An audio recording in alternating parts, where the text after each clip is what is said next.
If you're watching this video, you probably already have some sense of the pressing problems associated with climate change. This is one of the greatest threats currently facing mankind, and it's a problem we have created.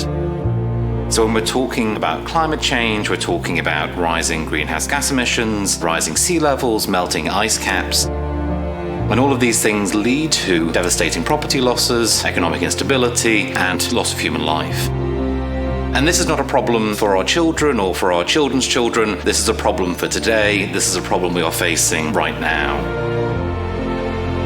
And what makes this module really interesting is that it's a mix of law, of economics, of science, and of politics.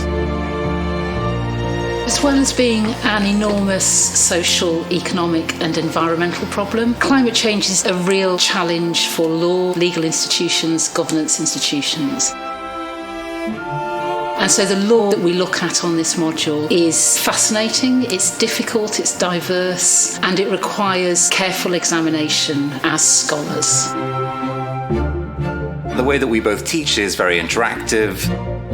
This module is done by seminars, so in a 2-hour class you'll have had some reading to do in advance, and then during the class we'll take you through that reading, I will ask questions of you, we'll get into debates.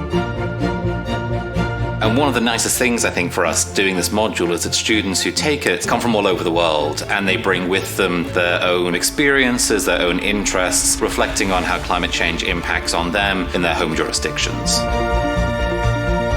And even when we're looking at this really dense and difficult law, that sort of teaching approach can be really good fun. I've just walked out of a climate change class and we all worked really hard, but we all had quite a good time. The final thing that we need to say is how this module's assessed. It's a 2-hour closed book examination, very straightforward.